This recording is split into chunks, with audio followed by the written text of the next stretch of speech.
नेत्रों को कोमलता से बंद करेंगे। प्रणव ध्वनि।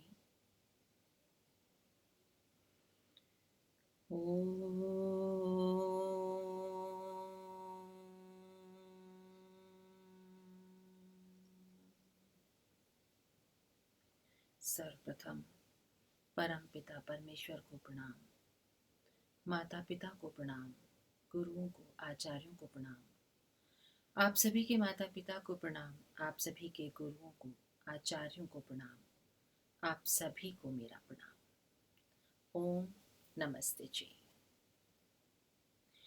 एक बार फिर हम एक दूसरे के साथ हैं और साथ हैं लेकर इस बात को कि आखिर ईश्वर को पाने का सबसे जल्दी शीघ्र तरीका है क्या, और उसे हम समझें कैसे, उस तरीके को हम पाएं कैसे। है ना मजेदार बात कि हम ये जानें कि वो तरीका क्या है। शास्त्रों ने बताया है, हमें सबको पता है, लेकिन अब उसे पाना है। तो है आप तैयार? अच्छा बताइए, इंटीमेट रिलेशनशिप, आंतरिक घनिष्ठ संबंध हमें क्या एहसास कराता है? हुँ? हम क्या महसूस करते हैं जब हम एक इंटीमेट रिलेशनशिप में होते हैं? हम सब कभी ना कभी इंटीमेट रिलेशनशिप में रहे हैं। उस एहसास को याद कीजिए कि एक आंतरिक घनिष्ठ संबंध हमारे अंदर क्या पैदा करता है। एक आंतरिक घनिष्ठ संबंध, एक इंटीमेट रिलेशन के अंदर होता क्या है, महसूस कर सकते हैं? देखिए, उस समय ना अपने चारों तरफ खुशी चक्कर लगाती हुई महसूस होती है। हम उस खुशी में डूबा हुआ महसूस करते हैं। चारों तरफ प्रसन्नता ही प्रसन्नता। कितनी ही तेज धूप खिल रही हो, लेकिन वो धूप तेज लगती ही नहीं है। कितनी ही तेज बारिश हो रही हो, उसमें भीगने का भी अपना ही एक आनंद होता है। कितनी ही कड़क सर्दी हो, पर उसका भी अपना ही आनंद ले रहे होते हैं, क्योंकि अपने अंदर एक शक्ति, एक सामर्थ्य, एक जोश का प्रभाव दिखाई पड़ता है ना? ये सब हमें मंत्रमुग्ध महसूस कराता है और हम बस डूबा हुआ महसूस करते हैं, बेहद ही सम्मानित महसूस करते हैं। जब हम किसी से प्रेम करते हैं या कोई हमसे प्रेम करता है, एक एनर्जी, ऊर्जा, एक आत्मबल और और कंप्लीटनेस, संपूर्णता, पूर्णता से भरा हुआ होने का एहसास कराता है हमारा इंटीमेट रिलेशन। होता है ना ऐसा? और यही ऊर्जा, ये जोश, ये मंत्र मुग्धता हमारे किस आंतरिक रिश्ते में महसूस होती है? विवाह में। और हमारा सबसे नजदीकी रिश्तेदार कौन होता है? हमारा जीवन साथी। हम सब जानते और समझते हैं, किसी भी रिश्ते की मजबूती के लिए प्रेम बेहद जरूरी है। तो विवाह में पति पत्नी के रिश्ते के लिए ये जरूरी ना हो, ऐसा कैसे हो सकता है? हम्म? हो सकता है क्या? हाँ बिल्कुल। प्रेम पति पत्नी के संबंध या अन्य किसी भी संबंध के लिए शक्तिशाली प्रेरणा है, ऊर्जा है, जो एक दूसरे को खुश रखने के लिए, संतुष्ट रखने के लिए, परिवार बनाने के लिए मददगार होता है। लेकिन लेकिन ये अकेला अपने आप में संबंधों की मूल पूंजी नहीं है। प्रेम को बनाए रखने के लिए भी एक तत्व होता है, और वो होता है व्यक्ति का व्यक्तिगत गुण, जो निर्णायक होता है। अच्छा, एक मजे की बात यह है कि जब हम किसी भी संबंध में प्रवेश करते हैं ना, घुसते हैं, किसी भी संबंध में जाते हैं, मतलब जब हम किसी संबंध को बनाना शुरू कर रहे होते हैं, तब हम अपने साथ क्या लेकर जाते हैं, इसका प्रभाव पड़ता है हमारे संबंध पर। हम में से कुछ चीज़ें लेकर पहुंचते हैं, जैसे वचनबद्धता, ईमानदारी, जिम्मेदारी, उदारता, ट्रांसपेरेंसी, सम्मान, प्रायोरिटी, विश्वसनीयता, संवेदनशीलता, सहयोग, फ्लेक्सिबिलिटी, लचक, माफ कर देना, स्वीकार कर लेना, एक दूसरे को सहन कर लेना, एक दूसरे की कमियां, गलतियां, विशेष गुण को स्वीकार करना। हम में से बहुत कम लोग इन धर्मों को लेकर किसी रिश्ते रिश्ते में प्रवेश करते हैं या जाना चाहते हैं, वरना तो अधिकांश बेसिक अंडरस्टैंडिंग के साथ ही रिश्ते में प्रवेश कर जाते हैं। उन्हें ये जानकारी नहीं होती कि साथी के साथ की बातचीत को, निर्णयों को हम समझें कैसे। अब मान लो बाथरूम में फॉसेट लीक कर रहा है, तो उसे कैसे ठीक करना है, तो आप क्या करते हैं? क्या करते हैं? क्या वहां पर खाली हाथ पहुंच जाते हैं? नहीं ना। आप किसी प्लम्बर को भी बुलाते हैं तो वो भी क्या करता है? क्या ऐसे ही पहुंच जाता है? नहीं। आप जाएं तब भी और प्लम्बर जाए तब भी टूल्स लेकर वहां पहुंचते हैं, कुछ औजार अपने साथ रखते हैं। लेकिन प्रेम लीक कर रहा हो, उसे कैसे रोकना है, इसकी जानकारी नहीं होती। इसके लिए कोई टेक्निकल स्किल नहीं लेकर हम जाते। तो एक बेहद ही मीठा, प्यारा, आंतरिक, घनिष्ठ संबंध जैसा हमें महसूस कराता है, क्या ठीक वैसा हम ईश्वर के लिए महसूस करते हैं? करते हैं। ईश्वर को हम पाना चाहते हैं ना, हम सब। तो सबसे जल्दी पाने का तरीका क्या है? सबसे जल्दी पता है, उससे प्रेम करना। तो कोई कहे हाँ हम तो बहुत प्रेम करते हैं, सुबह शाम संध्या करते हैं, यज्ञ करते हैं, उपासना करते हैं, बहुत अच्छा है, ये सब तो करना ही है। ये सब करते करते भी उससे हम प्रेम सही ढंग से कर रहे हैं या नहीं, ये कैसे पता चलेगा? जब विवेक रखते हुए ज्ञान पूर्वक होकर प्रेम करते हैं ना, तो संभव ही नहीं कि वो ना मिले। हम सब ने प्रेम किया है, हम सब ने किया है ना, पैदा होने के बाद से ही करते आ रहे हैं ना, तो हम सब इसे बहुत अच्छी तरह से जानते हैं। जब हम ईश्वर से प्रेम करते हैं तो क्या सचमुच में पता है कि हम उससे प्रेम ही कर रहे हैं, ऐसा प्रेम जो उसे हमारा बना दे? यही, या फिर ये कुछ और तो नहीं है? इसे सबसे अच्छी तरह जानने का तरीका अपने नज़दीकी, अपने घनिष्ठ आंतरिक संबंध में अपने प्रेम को जांचना है, परखना है, जानना है। अपने संबंधों में देखते हुए, सीखते हुए जैसे जैसे हमें मिलेंगे हमारे प्यारे, उचित, अटूट, विवेकपूर्ण संबंध, तो वैसे वैसे हम स्वतः ही पा जाएंगे ईश्वर के साथ एक घनिष्ठ संबंध। समय के साथ साथ विवाह के संबंध स्वस्थ ढंग से आगे बढ़ते हैं और मजबूत होते जाते हैं। और जैसे कि सुखद संबंध के लिए उदारता, संवेदनशीलता, सेंसिटिविटी, वचनबद्धता, ईमानदारी, जिम्मेदारी, रिस्पॉन्सिबिलिटी, ट्रांसपेरेंसी, सम्मान, प्राथमिकता, विश्वसनीयता, फ्लेक्सिबिलिटी, जितने भी धर्म हैं वो एक सुखद संबंध के लिए बेहद ज़रूरी हैं। तो जो यहाँ संसार में लगते हैं या जो हर रिश्ते में लगते हैं, वही बस रिश्ते के लिए ईश्वर के साथ भी लगते हैं। तो पहले हम ये समझ लें कि कहीं हम कुछ गलत तो नहीं चल रहे।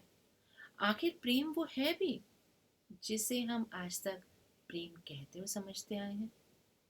और फिर उसके बाद जानेंगे कि हमारे रिश्तों में मिसिंग क्या है।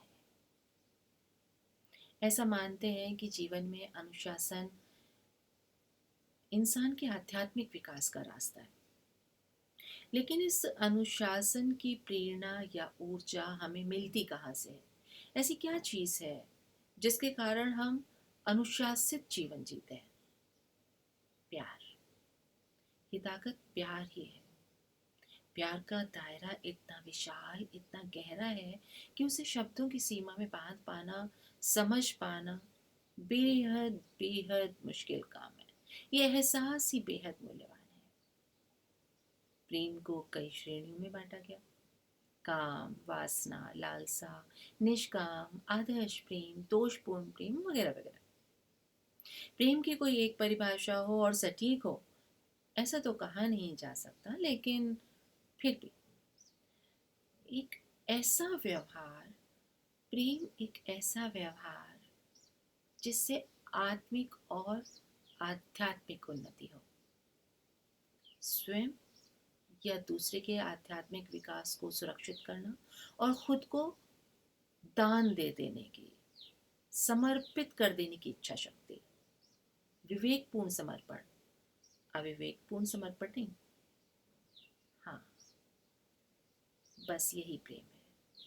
दूसरी बात यह है कि खुद को दूसरे को समर्पित करना विकास की प्रक्रिया का हिस्सा है। आर्य समाज का नवा नियम जो हमें बता रहा है वो मात्र विकास के लिए नहीं है, उस विकास में प्रेम निहित है। बिना प्रेम के अपनी और दूसरों की उन्नति संभव ही भला कैसे है। तीसरी बात यह है कि आध्यात्मिक विकास के लिए समर्पित होने का अर्थ ही ये है कि प्रेम पूरे प्राणी जगत, चर अचर जगत के विकास के लिए समर्पित हो जाना ही है। यदि ये हो तो ही हम प्रदूषण से पृथ्वी को बचा सकते हैं, प्लास्टिक और खतरनाक कचरे से अपने प्लेनेट को बचा सकते हैं। तो इसका सीधा सा मतलब ये है कि जब तक हम अपने आप से प्रेम नहीं करते दूसरों से भी नहीं कर सकते। और अच्छी बात पता है क्या है? किसी और के आध्यात्मिक विकास में योगदान देते हुए हमारा अपना आध्यात्मिक विकास रुक पाना नामुमकिन है। तो ये गोलाकार प्रक्रिया है।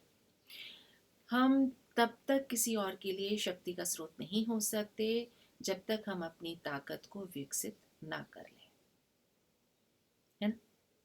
प्यार के स्वभाव को जानने की इस यात्रा में ये समझ आने लगेगा कि प्रेम अपने से हो या दूसरों से, ये साथ साथ तो चलता ही है, बल्कि अंत में इसमें फर्क करना बहुत मुश्किल हो जाता है। दरअसल प्रेम मात्र कोई स्वभाव नहीं है कि हम कहें कि इसको तो प्रेम करने का स्वभाव है, इसका तो प्रेम करने का स्वभाव है, या इसका तो गुस्सा करने का स्वभाव है। अपने दायरे को बढ़ाने के लिए कोशिशों की ज़रूरत होती है हमेशा। तो जब हम किसी से प्रेम करते हैं तो वो हमारी कोशिशों में झलकने लगता है। ऐसा भी होता है ना, जब हम किसी से प्रेम करते हैं तो उसके लिए हम अतिरिक्त प्रयास करते हैं, अतिरिक्त कदम उठाने से पीछे नहीं हटते। और प्रेम बिना कोशिश के हासिल नहीं किया जा सकता, बल्कि ये कहा जा सकता है कि प्रेम कोशिशों का ही परिणाम है। हर कोई किसी न किसी से प्रेम करना चाहता है, पर वास्तव में ऐसा नहीं हो रहा है। प्रेम करने की इच्छा प्रेम नहीं है, प्रेम तो प्रेम करने की इच्छा के साथ साथ उठाया गया कदम है, यानी उद्देश्य भी और उसके अनुरूप कार्य भी। ऐसा भी नहीं है कि हमें प्रेम करना पड़ता है, नहीं, ये हमारा चुनाव होता है। हम स्वयं ये चुनाव करते हैं। इस बारे में हम कितना ही सोचते रहें, अगर हम प्रेम कर नहीं रहे हैं तो ऐसा इसलिए है कि प्रेम नहीं करने का विकल्प हमने रखा हुआ है, चुना हुआ है। और ठीक यही बात ईश्वर के साथ भी है। और इसलिए इतनी खूबसूरत इच्छा के बाद भी हम प्रेम नहीं कर पा रहे हैं। वहीं जब हम अपने को आध्यात्मिक विकास के प्रयासों में झोंक देते हैं तो हमने उसे चुना होता है।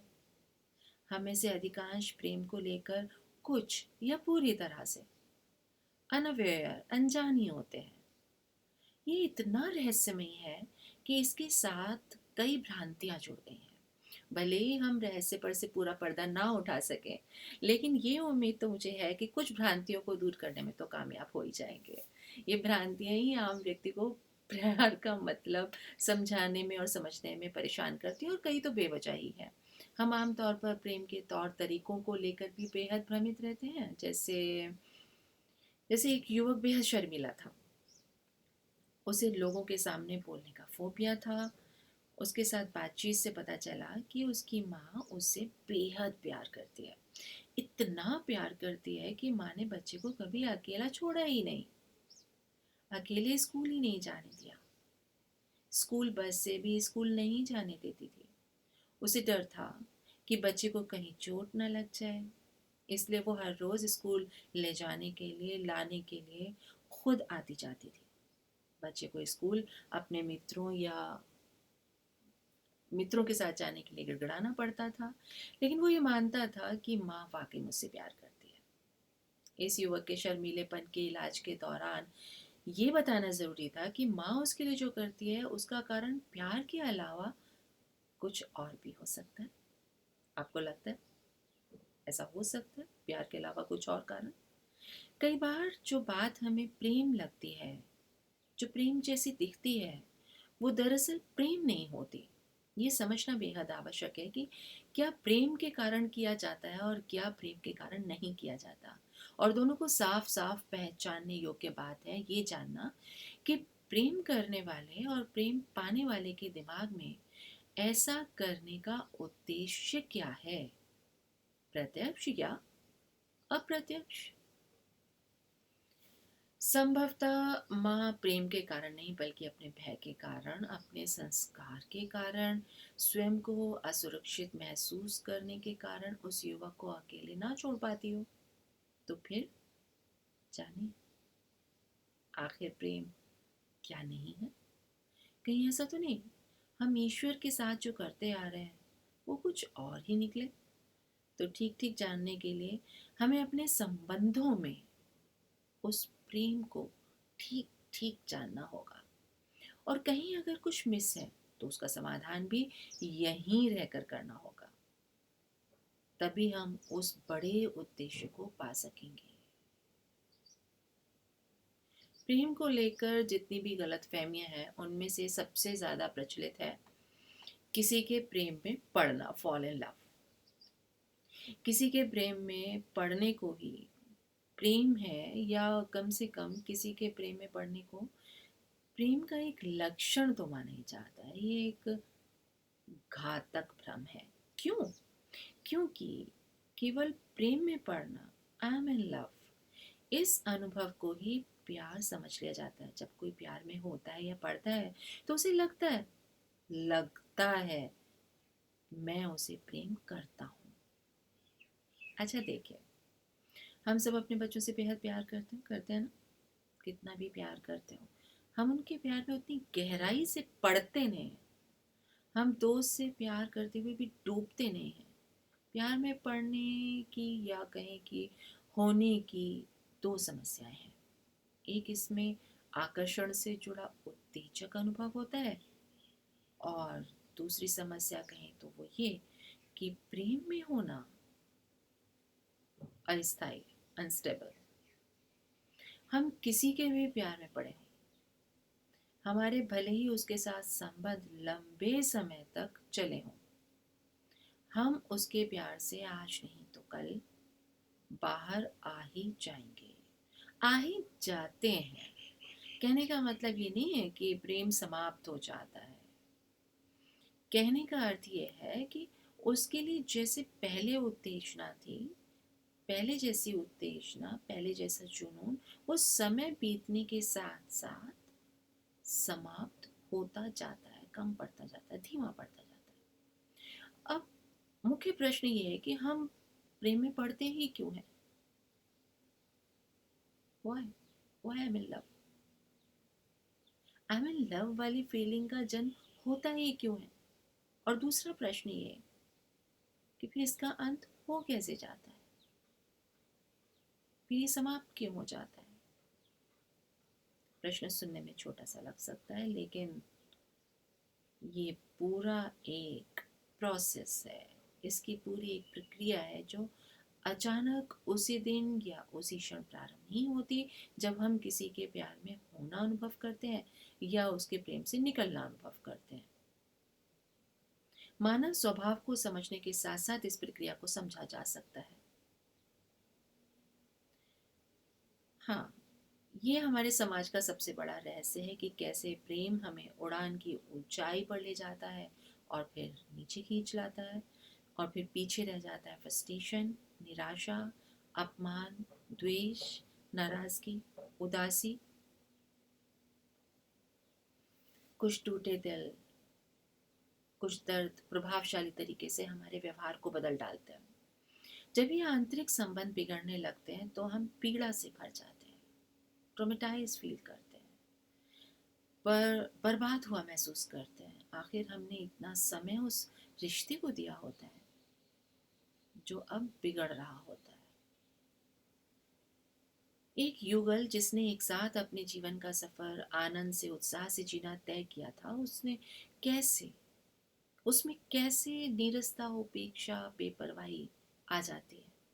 जो पहले अपने आनंद को सबसे शेयर करते थे, अब चिढ़, असंतोष, बेचैनी, रोग, ब्लॉकेज की स्थिति को साझा कर रहे होते हैं। जो पहले लगभग सभी बातों पर सहमत होते थे, अब किसी भी बात पर सहमत होना लगभग मुश्किल ही होता है। कैसे एक कपल का परिवर्तन हो जाता है, कैसे जैसे ही कोई समस्या दिखाई देती है तो अधिकांश परिवार में क्या होता है, युद्ध की स्थिति सी आ जाती है, मिसअंडरस्टैंडिंग खड़ी होने लगती है। होता है ना ऐसे। और पत्नी या पति या बच्चे या माता पिता अपने से अलग कोई दृष्टिकोण अगर दे तो क्या समझ आता है उस समय? आता है? उस समय कुछ समझ नहीं आता। दूसरी दृष्टि पर विचारना भी हम पसंद नहीं करते। हमने जो सोचा है बस उसी को सुनना चाहते हैं, उसी को मनवाना चाहते हैं। यहाँ तक कि हम समय भी नहीं देना चाहते। और कहीं कोई हमारा मित्र या अन्य कोई हमारे विचार को सपोर्ट कर दे, तब तब तो हम किसी और की बिल्कुल नहीं सुनेंगे। अच्छा, यहाँ बात होती है विचार की। विचार, सलाह, समाधान, दूसरे का दिया हुआ तर्क हमें समझ नहीं आ रहा होता है और हम कहते क्या हैं? हम कहते हैं ये आदमी हमारी समझ में नहीं आ रहा, ये आदमी हमारी समझ से बाहर है, कितना मीन है। और कहीं कोई बच्चा कह रहा होता है तो हम कहते हैं कि कितना बेवकूफ़ है, तुम तो बिल्कुल बेवकूफ़ हो, ये तो बिल्कुल समझदार नहीं है। दरअसल हम उस व्यक्ति को नकार रहे होते हैं, हम उस व्यक्ति की समझदारी पर प्रश्न लगाते हैं। हम व्यक्ति के लिए निर्णय कर रहे होते हैं, जबकि निर्णय विचार, तर्क, सलाह पर करने के लिए हम बैठे होते हैं। और इस तरह के जजमेंट हमारे रिश्ते में व्यक्ति को हमसे दूर कर देते हैं। अपेक्षाओं और भावनाओं की निर्भरता तो इतनी होती है कि अक्सर एक दूसरे के व्यवहार का हम एक पक्षीय मनमाना अर्थ निकाल लेते हैं।